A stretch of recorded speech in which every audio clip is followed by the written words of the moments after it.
오늘 야고보서 1장 2절에서 4절 말씀 가지고 고난을 먹고 크는 교회라는 제목으로 함께 말씀을 나누도록 하겠습니다. 여러분, 저희들 지난 시간에 요한계시록의 편지를 받은 7교회들 중에 서머나 교회에 대해 함께 살펴보았습니다.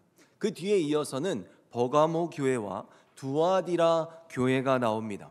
그런데 이런 요한계시록에 계속해서 이어지는 그 교회들의 그 내용을 살펴보면 그 가운데 우리들이 꼭 깨달아야만 하는, 가져야만 하는 신앙의 핵심을 알게 됩니다. 그것이 바로 이 땅에서 우리들이 만나는 고난을 어떻게 바라봐야 하는가에 대한 문제입니다. 그래서 오늘은 많이 비슷했던 버가모와 두아디라 교회의 상황을 살펴보기보다 이 야고보서의 말씀을 통해서 계시록의 교회들과 지금 동일하게 이 악한 세상을 살아가고 있는 우리들에게 필요한 고난의 자세에 대해 함께 생각해 보도록 하겠습니다. 이미 수예배 시간에 저희 장강도사님께서 우리들이 만나는 삶의 시험에 대한 것을 이 본문으로 잘 알려주셨습니다. 그런데 저희들은 이 동일한 본문이지만 고난을 중심으로 한번 오늘 생각해 보도록 하겠습니다. 먼저 야고보서 1장 2절에 내 형제들아 라고 시작하고 있습니다. 여러분, 지금의 야고보 사도는 이 편지를 받고 있는 교회를 내 형제들아 이렇게 부르고 있습니다. 이것은 어떤 특정인을 지칭하는 것이 아니라 하나님께 부르심을 입고 주님의 백성이 된 모든 성도들을 지칭하는 것으로 이해할 수 있습니다. 사실 지금의 이 교회 안에는 각자 맡은 일들로도 다 다르고 또 다양한 직분들로 우리가 존재하고 있지만 지금의 이 야고보는 하나님께서 아브라함과 이삭과 야곱의 하나님이다 라고 우리를 불러주셨던 것처럼 지금의 우리 모든 성도들을 주님 앞에 일렬로 일자로 모두가 평등한 존재로 그 신앙으로 인격적인 1대1의 모습으로 지금 이 말씀을 듣게 만들고 있습니다. 바로 여기서 우리들의 삶에 임하는 고난의 특징이 잘 드러나고 있습니다. 무엇인가 하면 우리에게 찾아오는 고난은 그 대상이 모든 사람들이라는 것입니다. 인종, 신분, 성별, 나이의 차이를 뛰어넘어서 이 땅에서 살아가는 모든 이들에게 너나 할 것 없이 이 고난이 찾아오는 것입니다. 그러므로 우리가 만나는 이 믿음의 시련은 어떤 성도도 피해갈 수 없습니다. 1장 2절의 말씀 뒷부분을 다시 보면 너희가 여러 가지 시험을 당하거든 온전히 기쁘게 여기라. 아멘. 그렇다면 여러분, 지금의 저희들이 이 삶 가운데 만나는 여러 가지의 고난들엔 어떤 것이 있습니까? 먼저 요한계시록에 나오는 당시 소아시아의 그 교회들의 고난은 어떠했습니까? 이들은 우상 숭배의 제물을 함께 먹고 행음하는 그들의 초대에 응하지 않으면 정상적인 경제활동이나 사회생활에 아예 참여할 수 없는 상황이었습니다. 그러니 내가 굶고 또 내 자녀가 정말 굶어 죽어가고 내가 도저히 살 수 없는 이 환경들 속에서도 계속 그런 삶을 이어간다는 것은 엄밀히 말해 불가능한 것이었습니다. 그렇다면 여러분, 이런 일들만 고난이겠습니까? 건강의 문제는 어떻습니까? 아무리 이 세상에서 많은 것들을 이루며 또 가지고 살아간다고 할지라도 이 건강의 문제를 피할 수 있는 사람은 아무도 없습니다. 멀쩡하던 사람이 하루아침에 쓰러지는 경우도 많고 지금 건강하다고 스스로 자부한다 할지라도 나이가 들어가게 되면 사람의 육신은 어쩔 수 없이 여기저기서 망가짐의 신호들이 들려오기 마련입니다. 새롭게 결혼을 앞둔 사람들, 그 결혼만 하면 다 잘 될 것처럼 고민하며 살아갑니다. 그러나 결혼하게 되면 또 다른 경제의 문제와 또 자녀의 문제들을 만나게 됩니다. 그 자녀가 자라가면 어떻습니까? 또 그들의 장래를 걱정해야 합니다. 우리가 가진 인간관계들은 어떻습니까? 가까이 가족관계를 생각해 볼 수 있을 것입니다. 가족들 안에서 가족들 각자에게 찾아오는 다양한 문제들이 있습니다. 그것은 그들만의 문제가 아닙니다.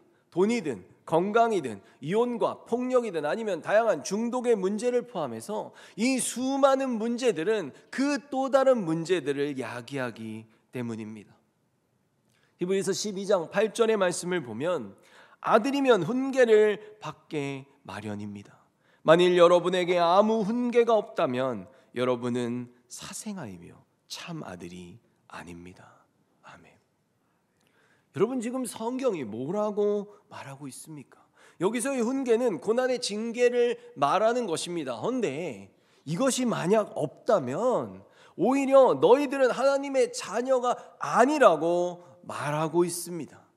여러분, 우리들 그런 기도도 하지 않습니까? 아무런 고난 안 당하고 잘 피해가면서 살아가게 해달라고. 근데 이 말씀에 기준하면 그런 기도는 나 제발 하나님의 자녀가 되지 않게 해달라고 기도해 주는 것과 다를 것이 없는 것입니다.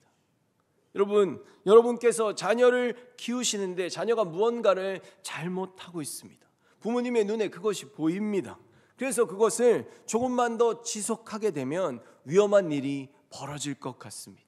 만약 그것이 별로 큰 일이 아니고 또 부모가 그 실수를 감당할 수 있는 정도라면 그냥 내버려 둘 수도 있습니다. 왜냐하면 그 실수를 통해 그러면 안 된다는 것을 스스로 깨닫게 해줄 때도 있기 때문이죠. 그런데 예를 들어서 아이가 나도 무슨 만화 주인공처럼 날개가 나올 것 같다고 하면서 옥상에서 뛰려고 한다든지, 김 속에 들어있는 그런 방부제를 자꾸 먹으려고 한다든지, 돌이킬 수 없는 결과로 이어지는 그런 상황이라면 어떻게 해야 하겠습니까? 못하게 해야 되겠죠. 또 강한 징계를 통해서라도 다시는 그런 생각과 행동을 하지 않도록 막아야 됩니다. 바로 이때 지금 주님께서 우리에게 그렇게 자녀를 키우시면서 뭐라고 하십니까? 내가 너를 사랑하기 때문에 그렇게 한다라고 말씀하십니다. 내 자녀이기 때문입니다. 절대로 죽어도 안 되고 그렇게 해서 다쳐서도 안 되기 때문입니다. 이처럼 우리가 이 땅의 삶을 살아가면서 만나는 고난들은 우리의 부모이신 주님께서 그것을 허락하실 때 우리들은 그 하나하나의 의미와 목적들을 다 알지 못합니다. 그러나 주님께서는 바로 이러한 연유로 그 자녀를 고치시고 그 자녀를 하나님의 온전한 백성으로 만드시기 위해서 이 시련들을 지나가고 또 만나게 하신다는 것입니다.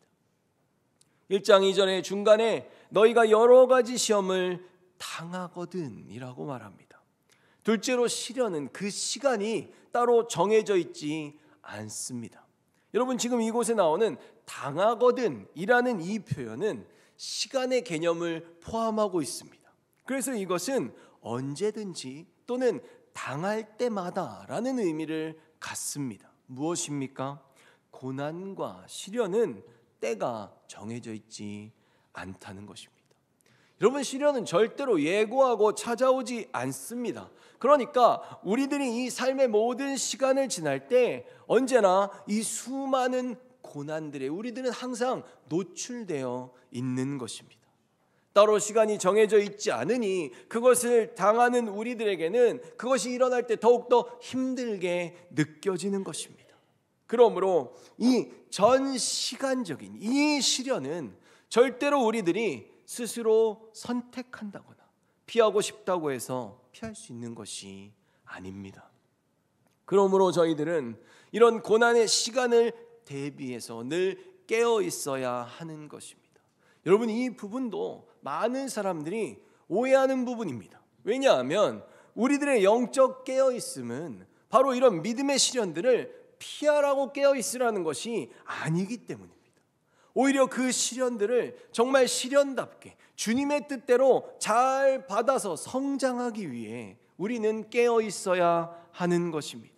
1장 2절에 다시 한번 보면 너희가 여러 가지 시험들로 애워싸였을 때, 아까 이 당하거든은 애워싸이다라는 의미를 함께 갖고 있습니다. 이처럼 셋째로 시험이 찾아오는 방향은 사방팔방입니다. 여기서 에어사이다이다라는 이 표현은 완전히 포위되고 둘러싸여서 도무지 피할 방향이 하나도 없다는 뜻입니다. 여러분, 이처럼 하나님이 우리를 고난하시면 우리들 도망갈 길이 정말 없습니다. 이 단어는 동일하게 선한 사마리아인의 이야기에서 강도를 당했던 사람이 당했다라는 그 표현에도 사용됩니다. 사마리아인이 나타나는 그 강도를 당한 사람도 이렇게 강도에게 에워싸여서 도저히 도망할 방도가 없었다는 것이죠. 무엇인가 하면 전혀 예상치 못한 순간 찾아오는 그 믿음의 시련이 사방팔방에서 우리들을 에워쓰고 달려든다는 것입니다. 여러분들은 혹시 자연재해 피해를 당해보신 경험이 있습니까?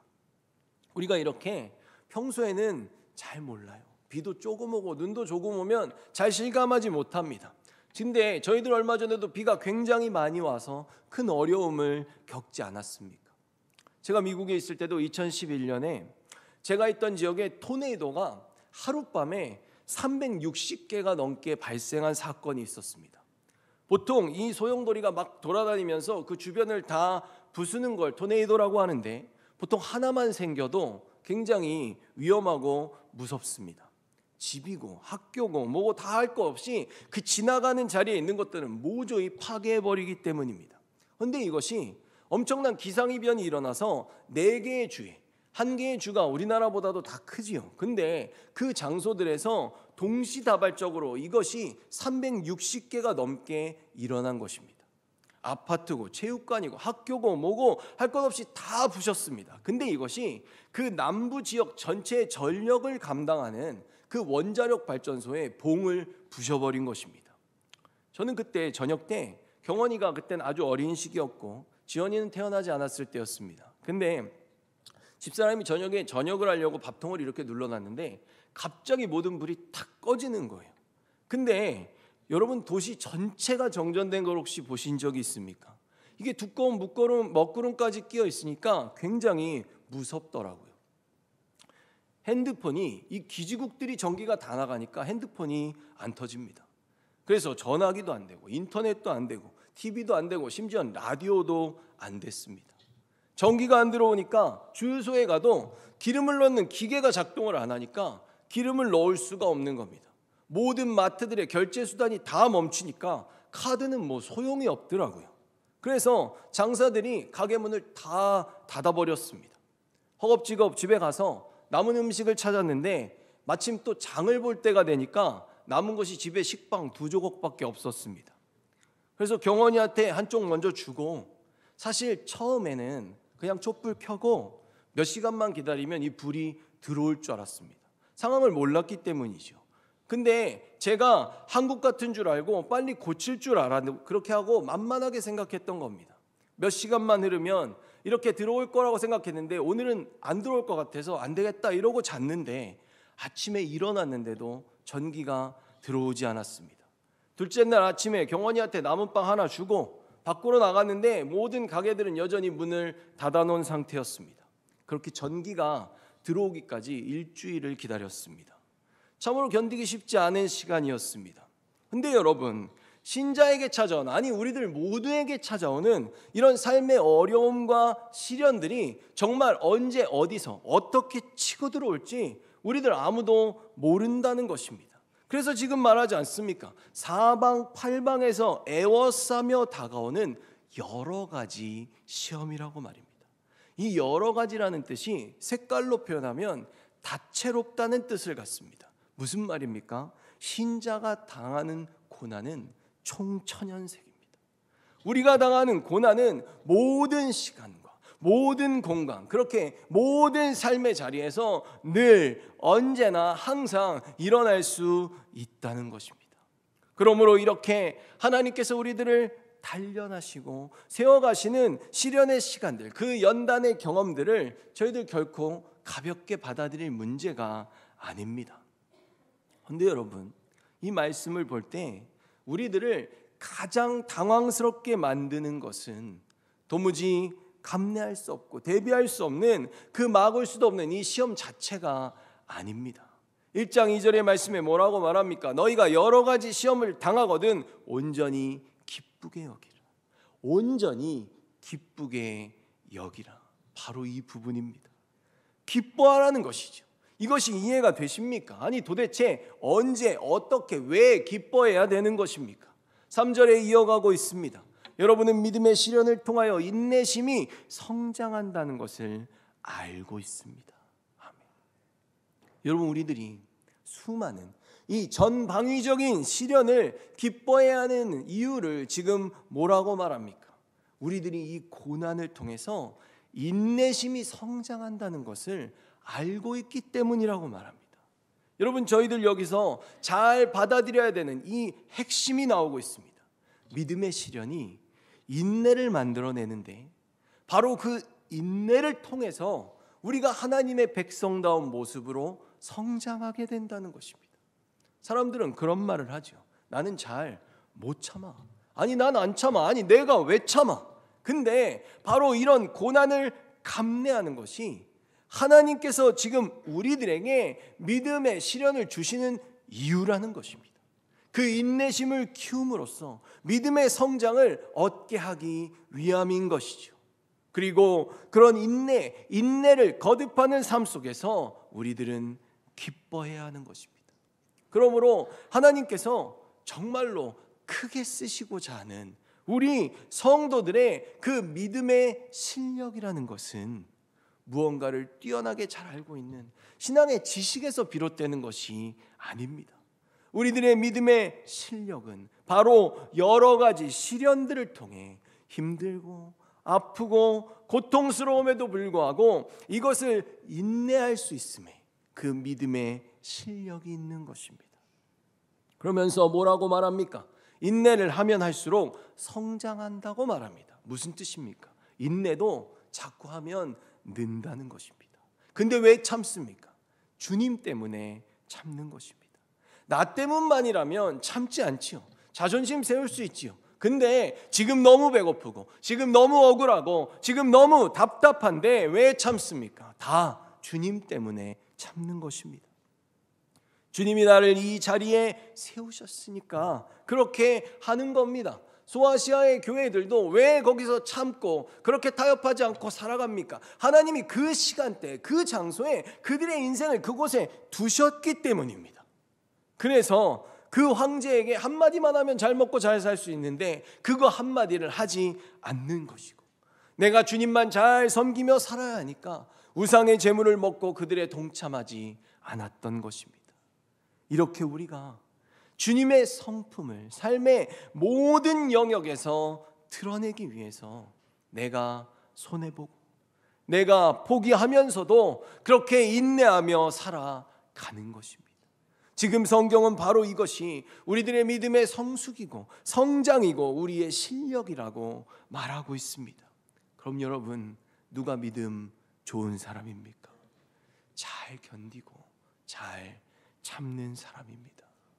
그렇다면 여러분, 도대체 우리가 무엇 때문에 언제 어떻게 기뻐할 수 있는 것입니까?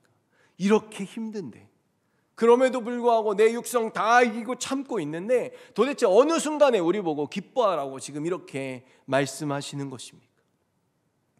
지금의 이 기뻐하라라는 동사는 절대로 고난과 환난과 병듦과 가난과 멸시와 천대 자체를 기뻐하라는 것이 아닙니다. 베드로전서 1장 6절의 말씀을 보면 너희가 이제 여러 가지 시험으로 말미암아 잠깐 근심하게 되지 않을 수 없으나 오히려 크게 기뻐하는도다. 그러면 어떻습니까? 이처럼 고난은 힘듭니다. 지금 잠시 근심하게 되지 않을 수 없다. 부정을 2번 써서 강한 긍정으로 말하고 있지 않습니까? 근데 이곳에서의 기뻐하라는 명령은 절대로 감정적인 차원을 말하는 것이 아닙니다. 1장 2절에 온전히 기쁘게 여기라. 여기서 기쁘게 여기는 것은 우리가 생각하는 것입니다. 그것이 여긴다라는 동사의 의미입니다. 그 기뻐함을 생각하되 조금이나 중간 정도가 아니라 온전히 완전하게 기뻐해야 하는 것입니다. 그럼 도대체 무엇을 가지고 기뻐하라는 것입니까? 베드로전서 4장 13절의 말씀을 보면 그리스도의 고난에 참여하게 됨을 기뻐하시기 바랍니다. 그리스도께서 영광 중에 다시 오실 그날에 여러분은 기뻐하고 즐거워할 것입니다. 아멘. 바로 하나님께서 우리들에게 궁극에 허락하실 그 결말의 때를 보면서 기뻐하라는 것입니다. 우리가 기뻐하고 즐거워하게 될 것을 항상 믿고 생각하면서 살아가는 것입니다. 그렇게 기뻐하는 것입니다. 지금의 우리들이 만난 삶을 우리들의 인내로 살아내고 바로 그 믿음의 실력으로 상대하며 나아가야 합니다. 그렇게 끝까지 버티고 또 버티고 견뎌내면서 우리는 우리 모두의 삶을 가장 선하신 결말로 인도하시는 그 하나님을 생각하며 신뢰해야 하는 것입니다. 여러분, 그 어떤 시련도, 그 어떤 큰 재앙이나 고통도, 그 어떤 슬픔도 행여나 우리들의 삶의 크고 작은 마찰들까지도 하나님의 계획 밖에서 행해지는 것은 단 한 개도 없음을 믿으시기 바랍니다. 이 모든 것들이 우리들을 성장케 해서 최후의 영광에 이르게 하는 그 디딤돌이 되는 것을 저희들 의심해서는 안 될 것입니다. 주님께서는 이 모든 시련들을 다 참고 견디는 자들에게 믿음의 성장과 성숙과 은혜를 약속대로 허락해 주실 것입니다. 우리들은 그렇게 주님을 점점 더 닮아가는 것입니다. 로마서 5장 3절에서 4절의 말씀을 보면 다만 이뿐 아니라 우리가 환난 중에도 즐거워하나니 환난은 인내를, 인내는 연단을, 연단은 소망을 이루는 줄 알미로다. 아멘. 여러분, 환난을 만나면 우리는 인내합니다. 그것이 믿음의 실력입니다. 그렇게 버티고 견디면서 우리들은 연단의 단계로 나아갑니다. 이 연단이라는 것은 연단된 성품을 가지게 된다는 것을 말합니다. 더 잘 참게 되는 것이죠. 야고보서와 동일하게 이 시련들을 인내함으로 더 하나님의 온유한 성품을, 그런 모든 성품의 특성들을 갖추게 되는 것입니다. 잠언 27장 21절의 말씀을 보면 도가니로 은을, 풀무로 금을 연단하듯 사람은 칭찬을 통해 시험을 받는다라고 되어 있습니다. 여러분, 칭찬은 고래도 춤추게 한다는 유명한 책이 있죠. 그런데 지금 성경은 그 칭찬을 통해서 너희가 넘어지게 될 것이니까 조심하라고 말하고 있습니다. 여러분, 사람들은 칭찬 좋아합니다. 근데 성경은 우리들을 잘 칭찬하지 않습니다. 오히려 우리는 하나님의 사랑이 가득 담긴 이 진리의 훈계를 받아야 성장할 수 있다고 지금 말하고 있습니다. 사람들은 그렇게 말하죠. 지금의 너의 현재의 삶이 너의 미래를 만든다, 너의 미래를 창출해낼 것이다 라고 말합니다. 틀린 말 아닙니다. 근데 우리가 삶의 고난을 만났을 때, 우리가 이 모든 시련들을 참아낼 수 있는 가장 근본적인 이유는 바로 우리들의 찬란한 미래가 약속되어 있기 때문입니다. 그 미래가 이미 정해져 있고 우리는 그 약속을 받았고 주님의 신실하신 약속을 믿어 의심치 않기에 이 모든 성도들의 삶이 그 정해져 있는 영광스러운 미래, 바로 그 미래가 우리들의 현재를 이끌어 가는 것입니다. 이 지금의 고통이 절대로 전부가 아니기 때문입니다. 그것이 바로 우리들이 오늘을 또 견뎌내고 버텨낼 수 있는, 우리가 생각해야 하는 가장 큰 기쁨의 이유입니다. 예수님께서 모든 고난과 고초로 쟁취하신 그 영원한 구원의 선물을 바라보며 우리는 나아가야 합니다. 그 영광을 함께 받기 위해 고난도 함께 받아야 하는 것입니다. 야고보서 1장 4절에 인내를 온전히 이루라. 이는 너희로 온전하고 구비하여 조금도 부족함이 없게 하려 함이라. 아멘. 여러분, 저희들 참고 견디되 조금도 부족함이 없는 완전한 사람이 될 수 있도록 끝까지 견뎌내시기를 부탁드립니다. 마지막으로 한 가지 이야기를 나누고 마치도록 하겠습니다. 제가 섬겼던 교회에 한 권사님이 계셨습니다. 늘 교회에 아침 저녁으로 나와서 누가 시키지 않아도 열심으로 구석구석 청소하는 그런 분이셨습니다. 그런데 어느 날 권사님이 갑자기 다리가 아프다고 못 걷겠다는 말씀을 하셔서 가족들이 그 권사님을 병원에 입원시켰습니다. 그리고 검사를 했어요. 근데 검사 결과 다리가 그 뼛속에서부터 썩어 들어가고 있다는 판정이 나왔습니다. 권사님께서 어디에 세게 부딪히셨는데 그것을 그냥 괜찮다고 넘어갔다가 그게 그 안에서부터 골마서 썩어가고 있었던 것입니다. 처음 병원에서 경과를 보고서 다리를 절단해야 된다고 말했는데 권사님의 연세가 너무 많으니까 그 전신 마취와 심한 수술을 견뎌낼 수 없다는 결론을 내렸습니다. 저는 권사님이 계신 병원이 제 출근하는 그 길 중간에 있어서 오며 가면서 권사님을 뵙고 기도해 드렸습니다. 그런데 증세가 점점 더 심해졌습니다. 굉장히 고통스러워하셨습니다. 그래서 몰핀, 마약이지 않습니까? 그것을 최대치로 주사하는데도 그 뼛속의 고통이 사그러들지가 않으니까 계속해서 24시간 동안 소리를 지르고 계셨어요. 아프다고 계속 신음하시는, 아예 잠을 주무시지 못했습니다. 이 지경이 되니까 권사님하고 그 권사님의 가족들이 기도를 부탁하는데 권사님은 어차피 천국 가실 분이니까 되도록 빨리 돌아가시게 해달라는 그런 기도를 부탁했습니다. 그런데 여러분, 이게 맞습니까? 전도서 7장 14절의 말씀을 보면 형통한 날에는 기뻐하고 공고한 날에는 되돌아보아라. 이 두 가지를 하나님이 병행하게 하사 사람이 그의 장래일을 능히 헤아려 알지 못하게 하셨느니라. 아멘. 여러분, 아까도 말씀드렸다시피 저희는 현재를 잘 이해하지 못합니다. 미래는 더더욱 알지 못합니다. 지금 뭐라고 말씀하시니까 그 일어나는 일들 다 알 수 없다고 말하고 계시지 않습니까? 그런데 어떤 사람들은 기도한답시고 하나님의 목소리까지 흉내내면서 현재뿐 아니라 미래도 다 아는 것처럼 말하는 사람들도 있습니다. 그런데 지금 뭐라고 하십니까? 형통하면 기뻐하고 곤고하면 되돌아보아라. 뭡니까? 하나님이 우리를 인도해 가시는 그 삶 속에서 그 일들이 일어났을 때 그 하나님이 허락하시는 사건들과 현상을 보면서 가장 믿음으로 합당한 반응을 보이고 그때 올바른 깨달음을 얻으며 살아가라는 것입니다. 이것을 하나님이 지금 병행하게 하신다고 말하고 있습니다. 왜입니까? 우리를 하나님의 뜻대로 세워가시기 위해서입니다. 세울 때도 있고 누를 때도 있고 훈계할 때도 있고 또 어르실 때도 있고 그렇게 우리를 주님의 형상으로 빚어가시는 것입니다.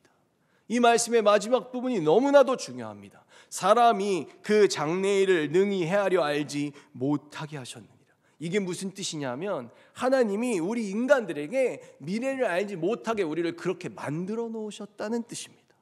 그런데 하나님이 모르게 하신 일을 이 사람이 안다고 우기니 그 사람들 하나님보다 더 대단한 사람들입니다.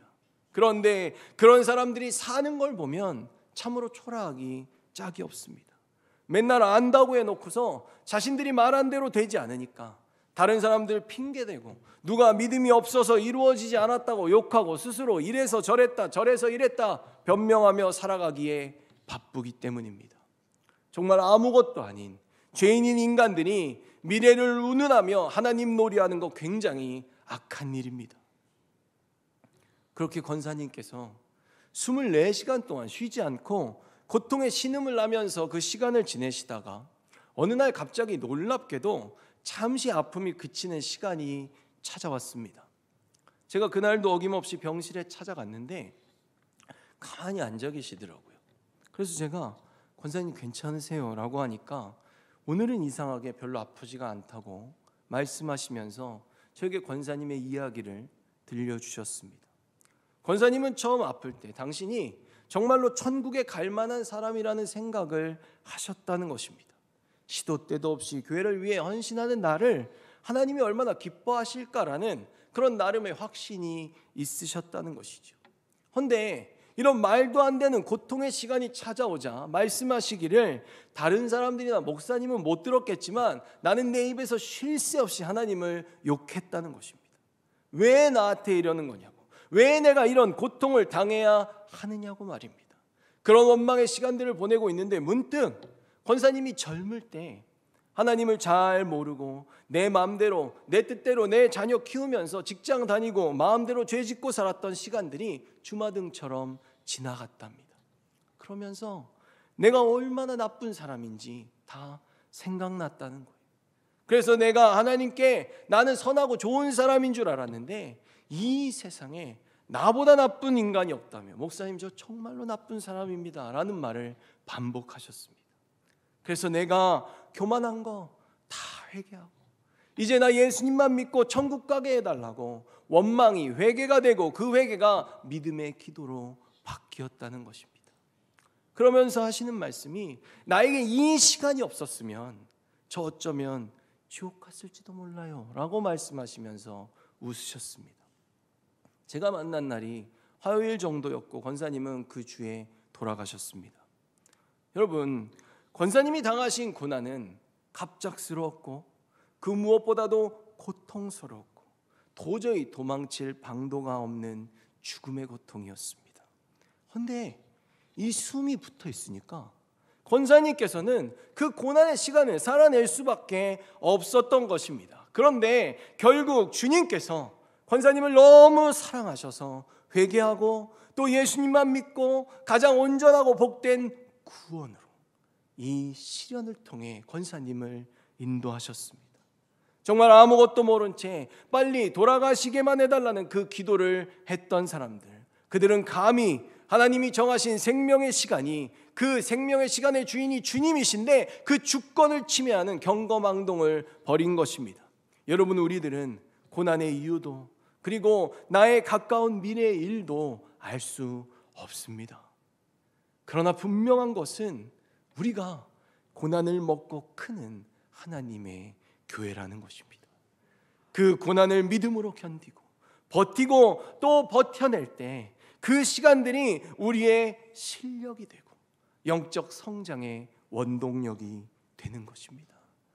그리고 바로 그 삶이 예수 그리스도의 그 발자취를 나의 십자가를 지고 따라가는 인생의 모습인 것입니다.